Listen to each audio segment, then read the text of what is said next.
She's a maniac on the floor. And she's dancing like she's never danced before.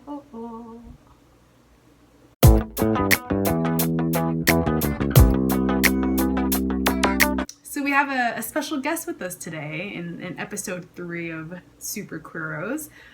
This is our friend Gracie, also known as Gwen. In some circles. In some circles. What are we talking about today, Gabrielle? What it means to be queer. I think the definition of queer is to go against the norm. So whether that be sexuality or gender, something going against society's norm. Sometimes the word queer is perceived as an umbrella term to just mean kind of any person whose sexuality is encompassed by the LGBT community. I have used it in that way before. For example, when you say the queer kids, you're not literally just talking about people who identify as queer. You're including gay people, bisexual people, pansexual, etc. I think to be queer, most people have a pretty good understanding of social justice issues, and that's a really important part of queerness, is to understand that the systems of oppression around us and to fight against those in an active way.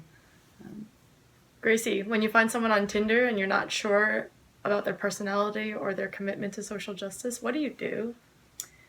If I match with someone on Tinder and then later relook at their profile and I think, I'm not so sure about this person, I like to just try to see what they value. So I'll ask them, especially, I go through phases where I'm like, oh, maybe men are okay. Maybe I could, maybe, just for like a night or two.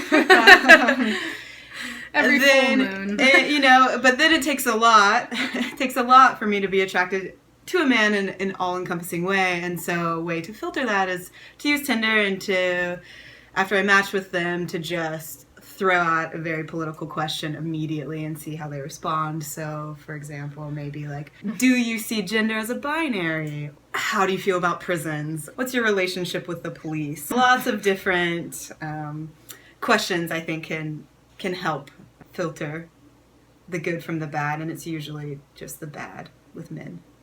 Cis men.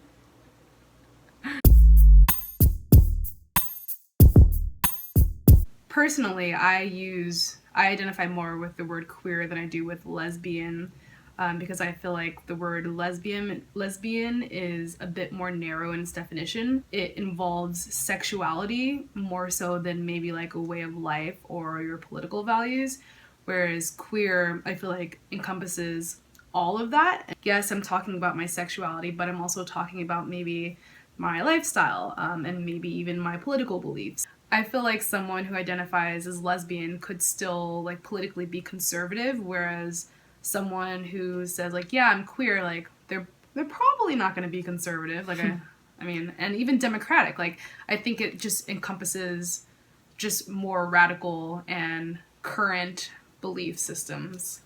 When we're talking about binaries and why we dislike lesbian versus gay, it's not just the idea of like, oh, I can only be attracted to women. It's that whole political aspect of, I feel like lesbians are way more normative than queer women. I've had experiences with people who are more normative, probably gay or probably lesbian, who kind of, roll their eyes, or they kind of brush you off like, oh yeah, they, that, or like, oh, queer, as in like an almost irritated way, to say like, oh, that's right, we have to be more accepting and inclusive, when really it's just a way of being for us, and we fully embrace that.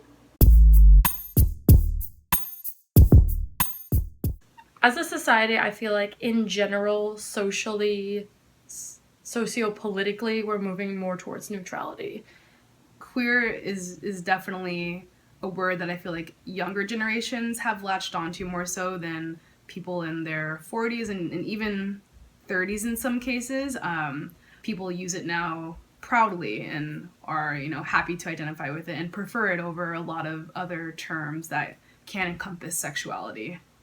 Yeah, I mean, so it sounds like we can kind of all agree that queer goes so much further than words like lesbian and even gay when helping to define someone's gender expression, identity expression, and also like political expressions. High five for being queer.